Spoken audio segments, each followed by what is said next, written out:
This time, we trawl through the lives, loves, and trivia of some of entertainment's greatest exports.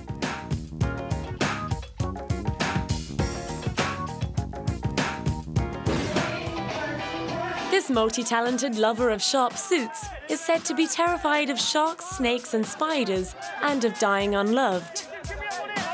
Perhaps this last fear explains why Justin Timberlake insists on surrounding himself with hordes of collaborators across a hugely diverse portfolio of creative projects. With so much going on, it's hard to imagine that he would ever find himself alone. The native of Memphis, Tennessee, literally grew up in public, joining the other young talent on American TV series The Mickey Mouse Club at the age of 13. There he met one of his future NSYNC bandmates and his future girlfriend Britney Spears. Their high-profile romance ended abruptly in 2002, amid rumours that Britney had done the dirty with choreographer Wade Robson, neatly handing Justin the inspiration for one of the hit singles on his hugely successful debut solo album, Justified. By the next year, his broken heart was being mended by Charlie's angel, Cameron Diaz. And JT really started ramping up his output. First on the agenda was a tour with another old Mickey Mouse colleague, Christina Aguilera. But Justin certainly smashed any myths about the glamorous life of a touring pop star. It's really about stamina, you know, and making sure you get enough rest to keep this going for 3 months, because it's a grind. It really is a grind. You're on a bus every night. You're traveling, you know, every day. And if you're not doing that, then you're on stage, you know, basically getting the cardio workout of your life. He scored the mother of all live gigs when he was invited to perform during halftime at the Super Bowl. The fallout of the so-called wardrobe malfunction may have flawed Janet's career, but it only seemed to boost Justin's. What was it like? That was fun. It was quick, slick, to the point, and no, I enjoyed it. It was a lot of fun. You guys are getting pretty hot and steamy. Hey, man. We love giving y'all something to talk about. Justin went on to win 2 Grammy Awards in 2004. He then launched his own line of threads called William Rast, in collaboration with childhood friend Trace Ayala. He's also pushed on with his acting. After starring as a journalist in the film Edison Force, he's since appeared in Alpha Dog, Black Snake Moan, and Southland Tales. He also got to give voice to the young King Arthur in the 3rd installment of animation goldmine Shrek. Despite breaking up with Cameron during the making of the film, Justin and his ex seemed comfortable about rubbing shoulders on the green carpet. We're very good friends. I think it's really funny when people ask that question, because it says more about them than anything, really. While there has been plenty of speculation about a new romance with Illusionist star Jessica Biel, Justin's energies seem to be focused on his professional liaisons. After working with Uber producer Timbaland on his 2006 Future Sex Love Sounds album, he was invited to step up to the role of producer himself on Timbaland's solo album. Having Justin input, he was already still hyped from the Future Sex Love, and I feel like he didn't get a lot out because only 12 songs. Yeah. So he had more to get out, but we know how to cut it short. So I said, you might as well come in and be like a producer with me on this album and give your input, and I'll just take it from there. And JT took the opportunity to explain why that collaboration works. I think why Tim and I are having a good success rate lately is because I feel like we don't take the people that listen to our music for granted. We don't dumb our music down for them. We don't make them feel like we're trying to give them a cookie or something, you know? In 2007, he was spotted going into the studio with Madonna. He's also currently working with 50 Cent, Duran Duran, and Canadian singer Nelly Furtado. On the enterprise front, he's been busy opening a restaurant called Southern Hospitality, inspired by the food he grew up with in Tennessee. My granny is the dessert menu. Basically, her recipes are the dessert menu. Her pecan pie is pretty signature. Yeah. So I recommend that right out of the oven with some, you know, vanilla bean ice cream. Surrounded by so many collaborators and celebrity chums, this artist entrepreneur is never going to die unloved.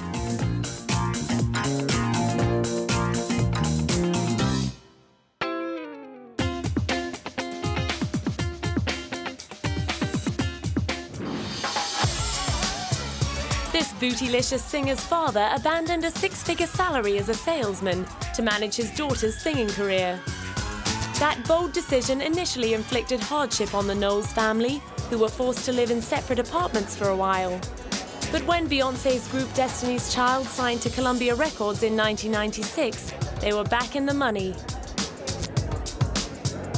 At the time, Beyoncé was just 15 years old, but she had already won over 30 singing and dancing competitions in her native Houston. Destiny's Child, which also included her childhood best friends Kelly Rowland and Latavia Robertson, went on to become the biggest-selling female group of all time, winning Beyoncé a swag of Grammy Awards. In 2001, at the age of 20, she also became the first black woman to win Songwriter of the Year from the American Society of Composers, Authors and Publishers. Having achieved all the accolades available with Destiny's Child, Beyoncé was clearly on the hunt for new challenges. After starring in the made-for-TV film Carmen hip-hop opera, she well and truly set up a stall as an actress in Mike Myers' Austin Powers sequel, Goldmember. In 2003, she played a gospel choir singer opposite Cuba Gooding Jr. in the comedy Fighting Temptations. Being only her second big-screen role, she was nervous about how it would turn out. I was terrified, and the first time I saw this, the same feeling, but I was so critical the first time. The second time was a little better. Now I can really watch it. She still hadn't gotten over her stage fright when she arrived on set for the shooting of The Pink Panther. But director Sean Levy helped her overcome her fears. Beyoncé and I spent a week rehearsing. So we just went right at the fact that she's not an actress, it's not her day job. And let's not pretend that there isn't anxiety. We did every scene 25, 30, 40 times. We tried it a number of different ways and we figured out the character and the performance together. So I think that as far as Beyoncé's nervousness, we dealt with it by talking about it. But Beyoncé wasn't going to let a little thing like nerves get in the way of her ambition. I admire Barbra Streisand, Cher, Diana Ross, and they sang in a lot of their movies, but when they acted, they really acted, and they were really good. It doesn't matter to me. I eventually want to do a really big musical. That's my dream. As usual, she didn't have to wait long. Within 2 years, she'd nailed her starring role in the screen adaptation of 80s Broadway musical Dreamgirls. In tandem with her film career, Beyoncé's solo singing efforts have also soared, in line with her record as an outrageous overachiever. Her debut album, Dangerously in Love, went platinum within 3 weeks and netted her 5 Grammy Awards. She picked up another with her 2006 album, B-Day. Despite her meteoric rise to fame and fortune, Beyoncé has never looked likely to fail in the self-destructive trap that threatens to derail so many young stars. Perhaps her secret to remaining grounded lies in her strong family connections. Not only does her mother Tina design all her clothes, but her personal assistant and co-songwriter is her cousin Angela. Beyoncé has also enjoyed plenty of support from her boyfriend, the equally multi-talented Jay-Z. In 2005, she decided to share her mother's designs with the rest of the world by starting up her own clothing line called the House of Darian. This line is so much more than fashion. It's our life, and it's about family and the love we have for each other. And I think it's so wonderful, the relationship we have, and I think it's a great inspiration for younger girls to see. She walked the talk supporting her younger sister Solange at the premiere of her new film, Bring It On All or Nothing, in their hometown.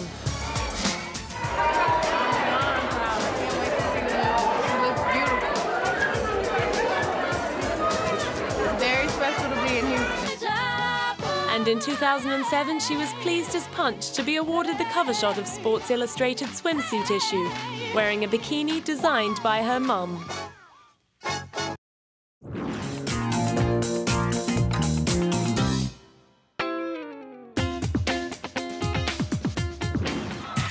This beefcake's first film role was an uncredited appearance in the 1990 film Awakenings, starring Robert De Niro and Robin Williams. The Fast and Furious star may look and sound all brawn, but like veteran action hero Sylvester Stallone, he's a man of many talents. Having spent his formative years honing his muscles at the gym and honing his craft on the off-Broadway theatre circuit, he got the chance to practice playing the superhero as a bouncer at Manhattan nightclubs.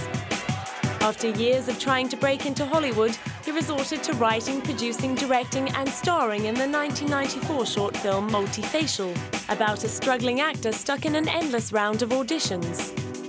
It was a big hit at the Cannes Film Festival. He went on to raise $50,000 to make a feature film, which made it into the Sundance Festival.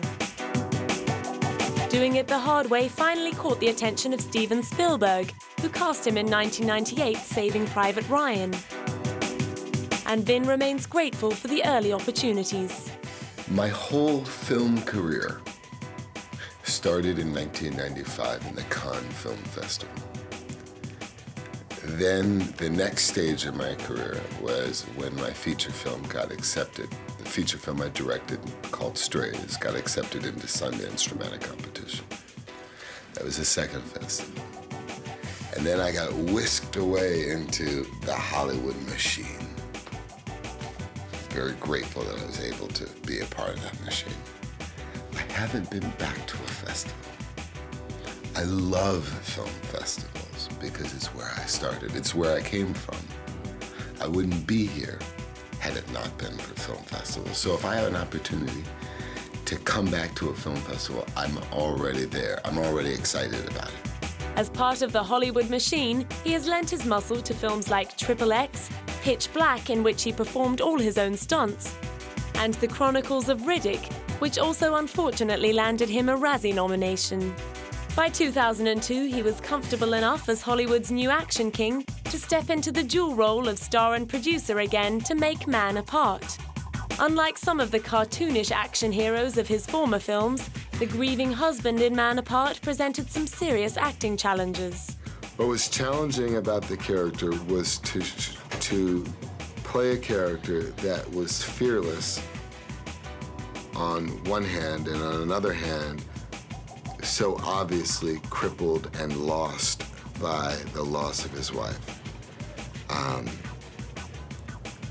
That's what was fun about playing the character and exploring that range of emotions. The lukewarm reception by critics and audiences suggested that the fun may have been all his. But when one critic wrote that he had yet to put the act into action, Vin shrugged it off. Well, my opinion is I never feel like I have to prove that I can act because I feel like I prove I act in triple acts. Because I approach every character the same way with the same respect. And just as some characters call for more physical training, like on a Triple X or something, or Fast and Furious, a lot of the times the training and the preparation will be practical car driving, stunt car driving, or doing anything that you need for Triple X. For something like this, it's all rehearsal. It's all character-driven rehearsals. For his 2006 film Find Me Guilty, Vin piled on the pounds to play Giacomo Jackie Di Giorgio. Based on a true story, the film chronicles the longest criminal case in American history. And legendary director Sidney Lumet was quick to defend his star's acting capabilities. He's got a lot in him. We haven't touched him yet. I mean, he's marvelous in this, and it's a beginning of what I think will be a tremendous acting career. You know, people always underestimate action heroes. They think, oh, all it is muscles. They forget that Sean Connery is a terrific actor, that Clint Eastwood is a terrific actor, that in the old days, Gary Cooper, people would laugh at him saying, yup, nope, and one of our best movie actors. And I think Vin is going to join that company. Whether or not Sid is proved right, Vin, who is currently preparing to produce and star in a biopic of Hannibal the Conqueror, has only one humble goal. I just want audiences to enjoy the experience or to get lost in the experience. I mean, My objective in making movies is that when you come to the movie, you can forget about everything else and you can engage in a story and take away from it anything that you need to take away from it. It should be ultimately a personal experience for everyone that sits down in the theater.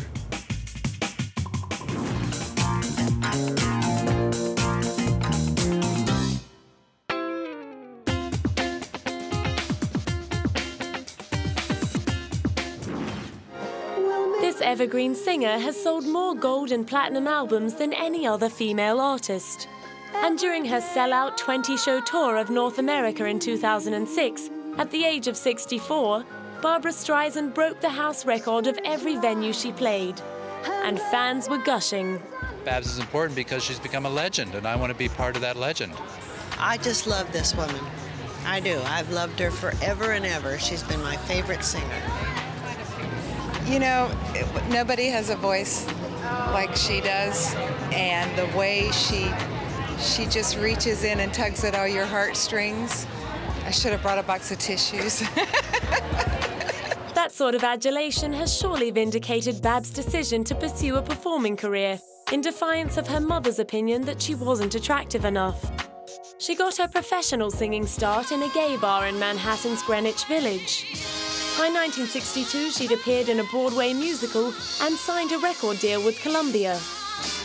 By the end of 1999, she'd become America's most successful female artist of all time, having clocked up at least 2 #1 albums in each decade since the 60s. One of those albums called upon the songwriting and producing talents of Bee Gees leader Barry Gibb. The 1980 release of Guilty spawned the singles Guilty and Woman in Love, which earned Barbra 2 of the biggest hits of her career. Aware that lightning rarely ever strikes twice, it took Babs and Barry another 25 years before teaming up again for Guilty Pleasures. Actually, there was a little reticence, I think, on both of our parts over the years. I think that, you know, sometimes it's nice to hit and run. It's nice to sort of do something that really works and then sort of leave it alone and move on to something else. And I think that was our first way of thinking when we did Guilty. So we weren't really in a hurry to repeat Guilty. The only way we could approach it was to treat it like we were just doing another album again and to try not to think about that first album. And to that extent, I think it worked. The result was one of Barbra's best-reviewed and best-selling albums since the 80s. In line with her opposition to the Iraq War, Guilty Pleasures included an ode to soldiers away from home.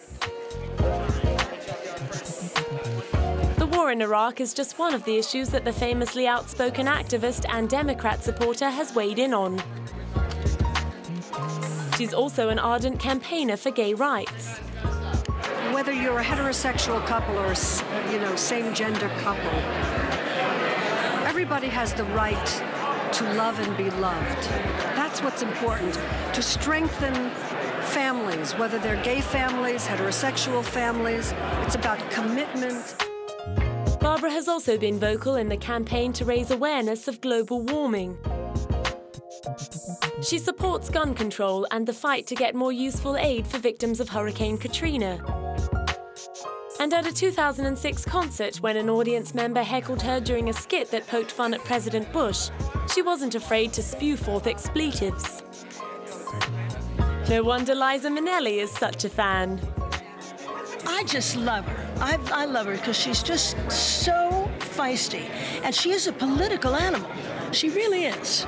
She understands it, she's studied it, and she cares a great deal about it. I care about it too. I do my thing in my own way, with benefits and with things, and I'm more behind the scenes. But she's right out there in front. Barbra has also enjoyed great success on film. She scored a Best Actress Oscar first time out for the musical Funny Girl in 1968. Big movies since have included The Way We Were, Hello Dolly, and the Ben Stiller comedy Meet the Fockers. For all this and so much more, she scored her own exhibition in Los Angeles in 2005.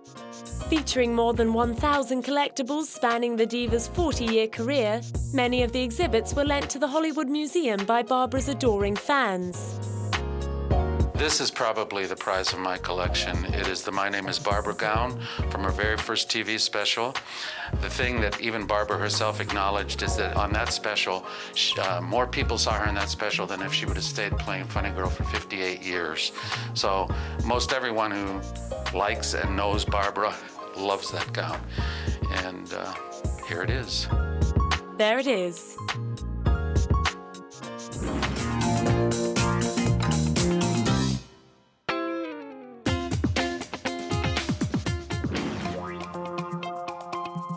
This soulful action man turned down the offer of $11 million to star in the sequel to Speed. Instead, Keanu Reeves opted to go on tour playing bass with his now defunct band Dogstar, leaving co-star Sandra Bullock to helm the wheel. In hindsight, it was probably a good decision.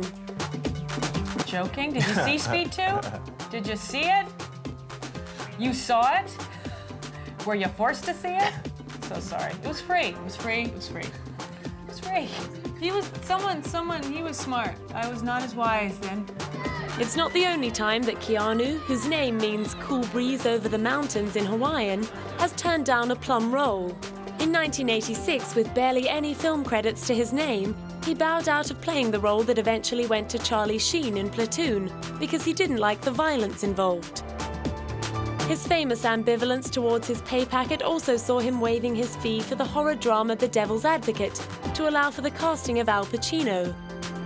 He did the same for his 2000 comedy The Replacements to leave room in the budget for Gene Hackman. His generosity subsequently earned him freakish karma points. His starring role in the Wachowski brothers' sci-fi hit The Matrix in 1999 put him in line for a share of the box office for the franchise's 2 sequels. Keanu's haul from Matrix Reloaded and Matrix Revolutions has been estimated at a mind-boggling $204 million, making him the highest-paid actor of all time. Not that he kept it all to himself. He was quoted as saying, "Money is really the last thing I think about. I could live on what I have already earned for the next few centuries." He reportedly bought brand-new Harley-Davidson motorbikes for each of the film's stuntmen. Other reports claimed he diverted some of his Matrix earnings to the crew. Despite the mounting pile of karma credits, fate was dealing Keanu's personal life one low blow after another. In December 1999, Keanu's girlfriend Jennifer Symes gave birth to a stillborn daughter. A year and a half later, not long after the couple had broken up, Jennifer was killed in a car accident. Keanu was a pallbearer at the funeral, and Jennifer was buried next to their daughter Ava. Within a year of burying his ex-girlfriend, Keanu was maintaining a bedside vigil over his sister Kim, who was battling leukemia. After this horrendous spate of tragedies, Keanu reportedly said that he no longer believed that things happened for a reason. However, his legendary generosity made its presence felt again when he donated $1 million to cancer research. Thankfully, in 2003, he managed to lighten up a little, starring in the romantic comedy Something's Gotta Give with Diane Keaton and Jack Nicholson. It was one of the best scripts I've ever read, and Something's Gotta Give. I think Nancy Meyers wrote a beautiful script. It's just funny, touching, and a great role, and to work with something that goes from, if I was going to contrast them, I'd say the formalism of The Matrix and going to something that's so naturalistic is something that's got to give us great opportunity as an actor, and it's something that I hope to be able to do, you know, different kinds of roles, different kinds of films. He put his hand up for another comedy, Thumbsucker, the following year. And in 2006, he was tempted back into the on-screen partnership that brought so much success to Speed 12 years earlier. For The Lake House, viewers were asked to suspend their disbelief in a tale of 2 lovers separated by 2 years and connected by a magic mailbox. While the film may not have been a box office smash, he and Sandra proved they had lost none of their wonderful chemistry. What if you were in a place where all of a sudden you were going down to that magical mailbox and you could start to write and you got answered and, you know, whoever you said, oh my God, this is crazy. And if someone wrote something funny and you looked around and you went, wow, okay, well, maybe I'll answer it. And then you started to go, well, maybe I can tell this imaginary, this thing, and I can start to write and it comes back and then it can be yours. And now you're having, something's going on. And then if you're my character, you get to meet them. And how about like the first time that you meet, kind of, or the second time, you end up having such a connection that you kiss. Oh my God. Are you telling me you wouldn't do it? Wait?